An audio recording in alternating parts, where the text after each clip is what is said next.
In the headlines, the Korean won continues to strengthen against the U.S. dollar, with the currency value reaching a new yearly high at one point during today's trading. Analysts attribute the rise to Korea's current account surplus and stable economic fundamentals. A new chapter of diplomatic tension between Korea and Japan seems likely at this point, with the Japanese government turning down Seoul's demand to remove a video that lays claim to the Korea-controlled Dokdo Islets. Tokyo says it will continue on with the video promotion. Could the U.S. have bugged the cell phone of Germany's chancellor? The White House has denied the allegations, but Angela Merkel warns Washington that should the accusations be confirmed true, it would constitute a grave breach of trust. These stories and more next on Primetime News.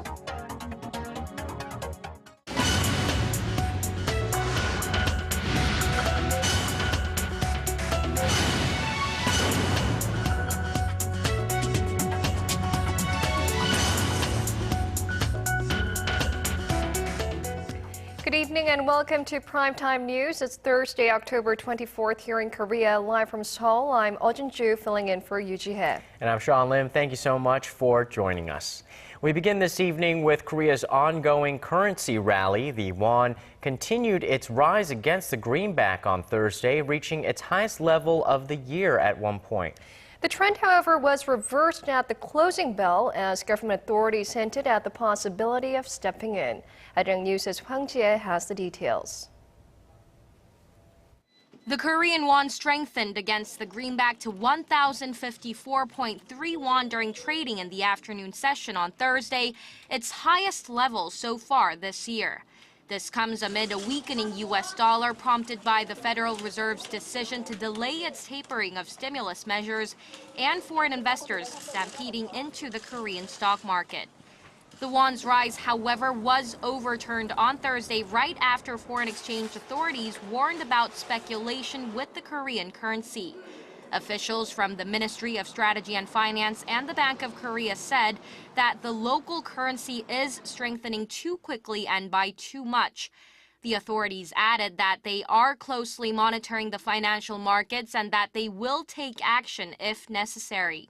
The warning led the local currency to close at 1,061 won against the dollar, down 5.2 won from Wednesday's close. Korea's won has been under upward pressure against the greenback, with the local currency appreciating about 1% so far this year. A strong won is known to have a negative impact on local exporters as the won's gain erodes their price competitiveness. Hwang, Arirang News. Moving on to the nation's political front, the Parliament's Welfare Committee conducted an audit of the National Pension Service on Thursday. Our political correspondent Kim Hyun-ji reports on the investigation into the government's plan to modify the nation's pension system and the lingering questions retirees have on their financial future. At Thursday's audit of the National Pension Service, most opposition lawmakers expressed concern about the growing number of people withdrawing from the National Pension Program since last month. The program is compulsory for all Korean nationals with declared incomes, while those without incomes, such as students or housewives, can voluntarily subscribe to it. Since 2008, the total number of voluntary subscribers has been on the rise, standing at a little over 200,000 in December last year. The number of average voluntary withdrawals per day for the past 5 years had been 82, but the figure went up to 365 from September 25th through October 10th. The government announced on September 25th that it would provide differing basic pension amounts to senior citizens according to the length of their subscription into the national pension.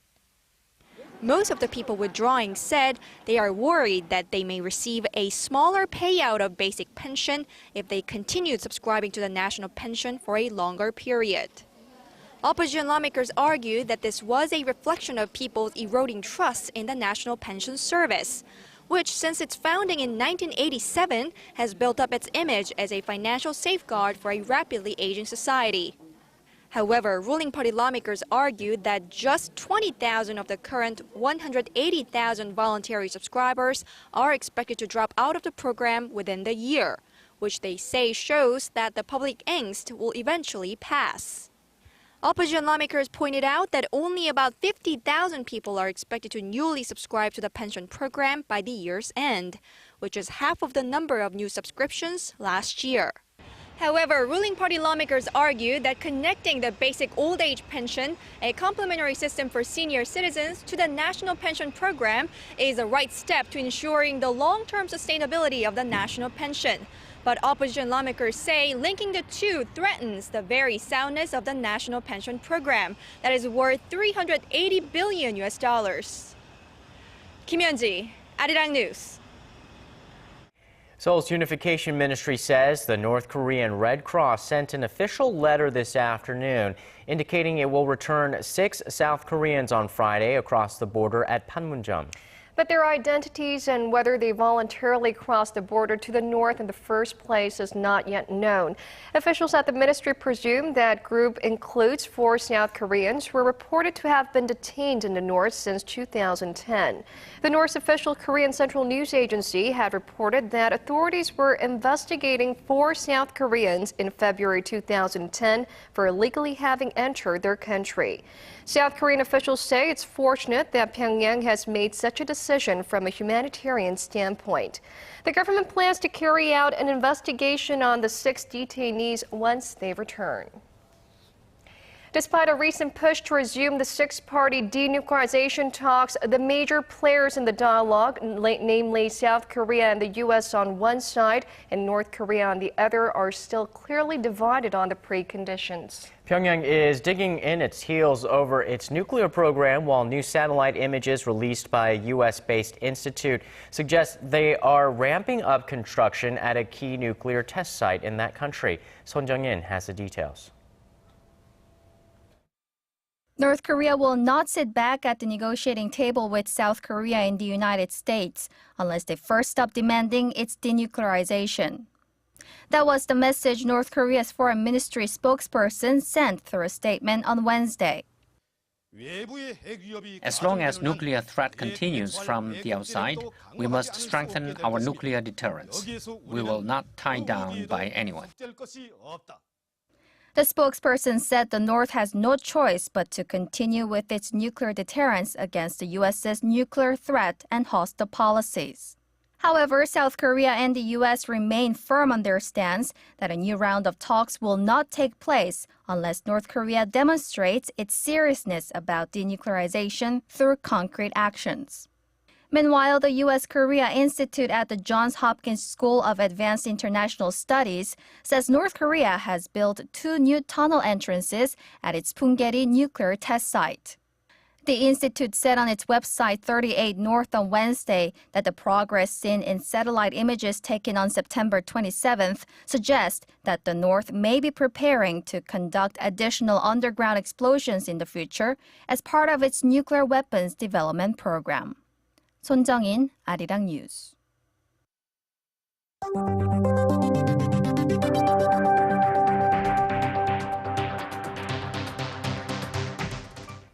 Hyundai Motor has released its earnings for the 3rd quarter of the year, and the world's 5th automaker posted its first on-year profit rise of year.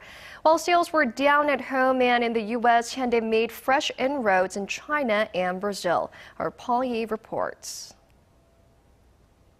Korea's top auto manufacturer Hyundai Motor Company beat market expectations in its latest earnings call by posting more than $2 billion in net income for this past quarter.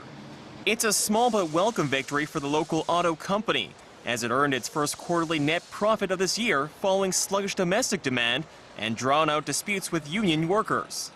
In its regulatory filing Thursday, Hyundai Motor said it earned $2.1 billion in net profit during the July to September period.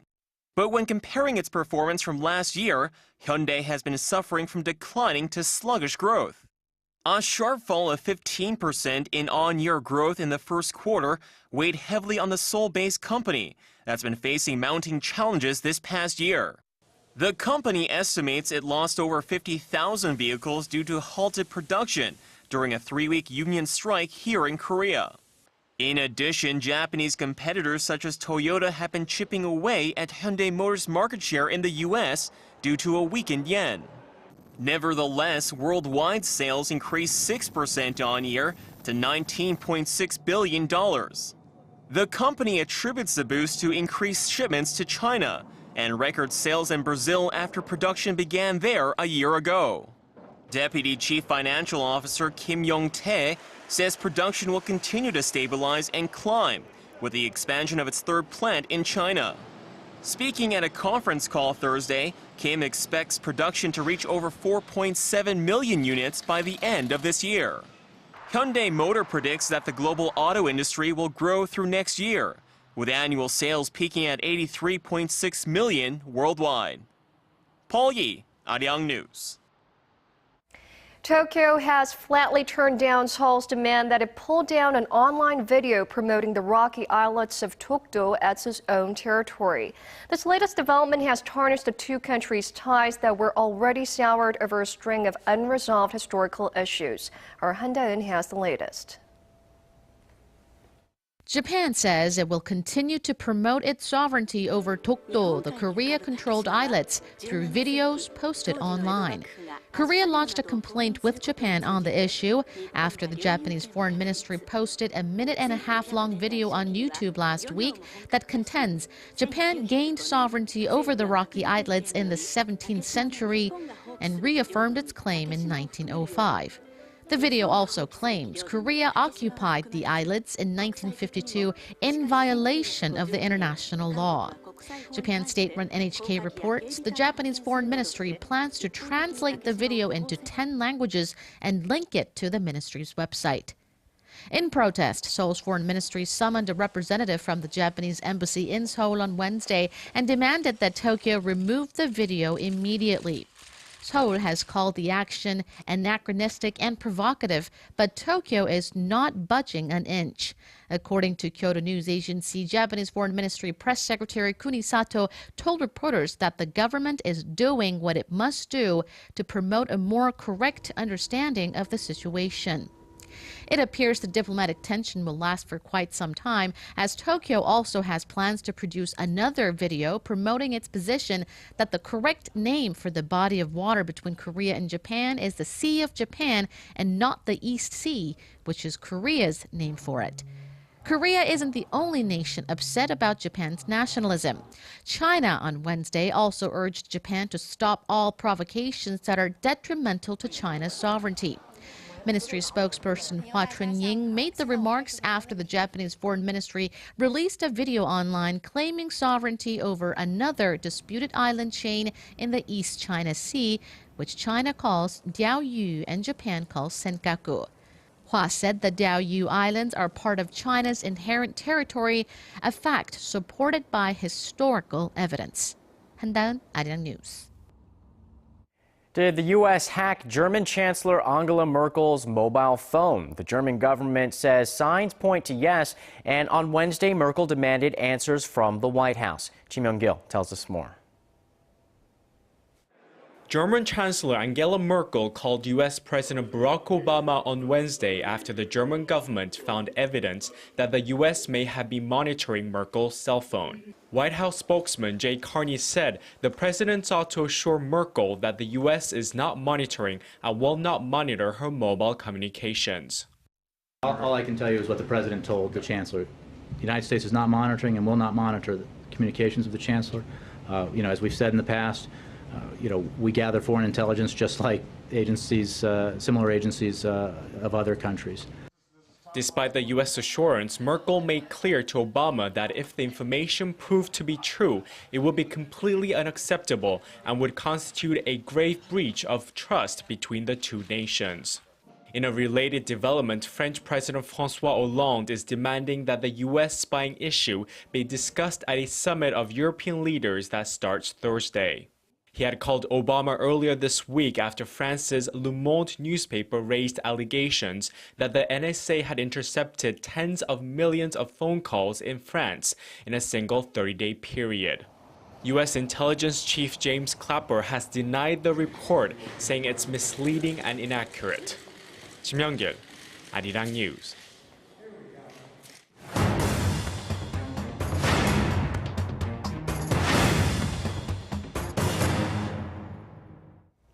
With the popularity of ebooks continuously rising here in Korea, the ebook industry has grown substantially in recent years here in the country. Even so, the size of the market is relatively small compared to other countries.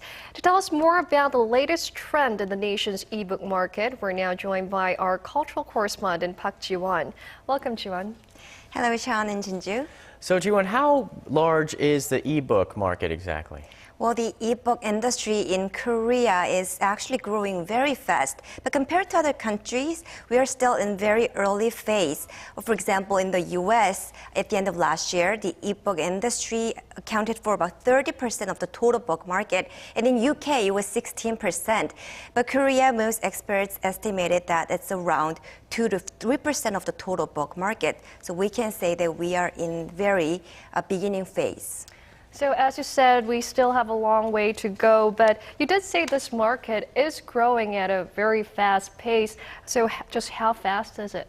So Korea's total book market stood at around $3.3 billion last year, and the ebook industry raked in around $94 million. It's only 3%, but experts predict that this year the number will rise by more than 50%. That's a huge increase. So that's also in accordance with one of the managers I've talked for this report from the Kyobo Book Center, which is one of the major ebook business players. So let's take a look. We've seen about a 70% increase so far this year compared to the same period last year. Our ebook business accounts for only about 2 to 3% of our paper book market. However, just a few years ago, it was less than 1%. So we're seeing very fast growth. However, despite this fast growth rate, experts say some unique features of the Korean ebook market are hampering further growth. One of the stumbling blocks of the Korean ebook market is that publishers in general tend to be reluctant about publishing best-selling books as ebooks because they believe the sales of paper books will bring bigger profits. They're also afraid that ebook sales will hamper paper book sales. There's also a problem with a lack of devices. There are diverse ebook reader devices in Korea, but most Korean consumers tend to only use their smartphones or tablet PCs. Okay, so the fear among publishers is that ebooks will cut into their paper version sales. Is that really the case?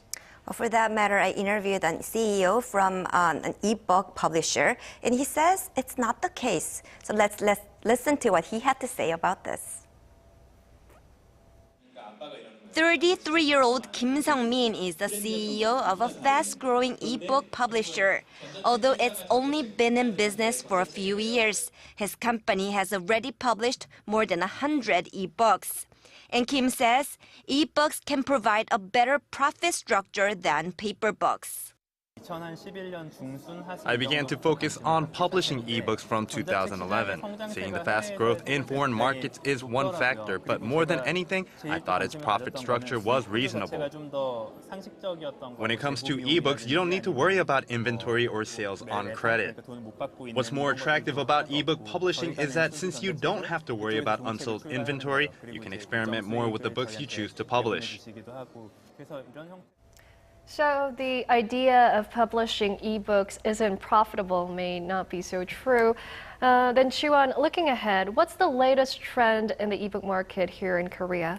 So the latest is so-called app books, and this is the ebooks that you can buy directly from application stores. And what makes these app books different from traditional ebooks is that you don't need additional reading platforms, whether it be reading devices or reading platform programs for your cell phones or tablet PCs. You can just buy directly from application stores. And with these app books, they have more interactive features using hyperlinks or slideshows and audio and video links. So as a reader, you can participate in the reading process and you feel that you have more connection with the readers. And this is what app books is all about. So let's take a look. As you can see here, by touching the calendar at the corner of this app book, an egg in the middle will hatch according to the time schedule. App books are easy to make with the proper programming tools, and anybody can make a book and sell it through application stores. Designer Kim Gang-jung, who has nearly 20 years of experience as an art director for paper magazines, now works as the art director of a tool that turns paper books or e-books into app books. App books have expanded the time and space of readers in different manners from paper books or e-books can offer. Now, individuals can make their own books and sell them directly in application stores. It helps individuals become authors and publishers themselves, allowing them to directly communicate with readers.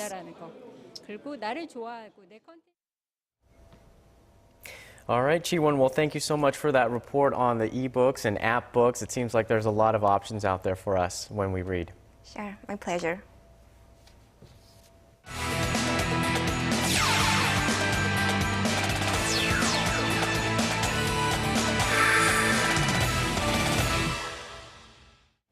The 2013 KBO season has reached its climax. The Korean series is underway. And Stephen Che joins us to give us the highlights of the all-important game number 1. Hello there. Hey guys, both the Tusan Bears and the Samsung Lions were looking to start off on a high note in the 7-game series. Now let's get on to the highlights. The action kicks off with the regular season champs, the Lions, hosting the Bears in Daegu. It's the first inning. We have the Lions' Park Seok-min. He starts off with a solo shot. It's 1-0 Samsung. Now we have to go on to the next inning. It's the Bears' Choi Jae-hoon. He starts the run by the Bears and he singles the run home. It's followed by 2 singles for 2 more runs. It's 3-1 Bears. Now the 5th, Tusan's Kim Hyun-soo. He hits a solo homer to right. He adds 2 more later, or rather 2 more come in later. And now it's 6-1 Bears. Next inning, the Bears' Hon Si-hyun. He homers in the 6th. And Tusan goes on to win with a final score of 7-2. No Kyung-eun gets the W, and the series continues on Friday. Now moving on, the 94th National Sports Festival has closed in Incheon, and Park Tae-hwan was crowned its top performing athlete. It's his 4th MVP honors at the Games, which is a new record.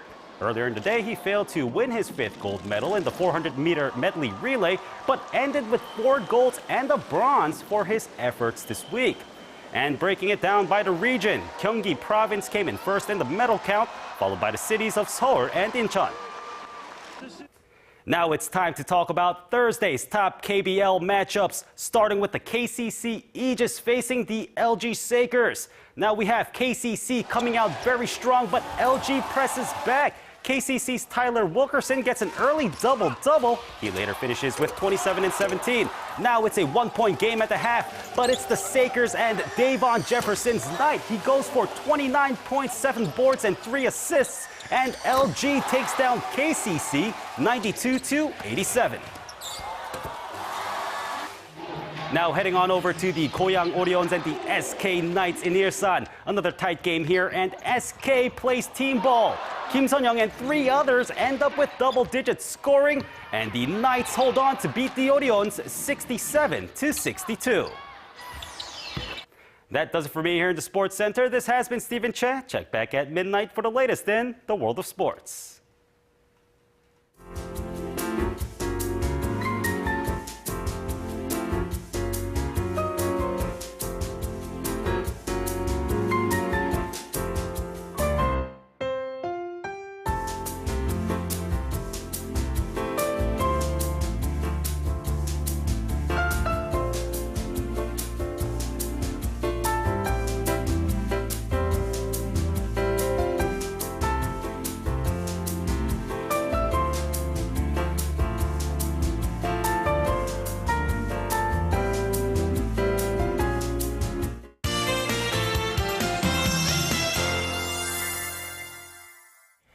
Temperatures have begun to drop here in Seoul, and it looks like we're in for a round of cold autumn weather starting tomorrow.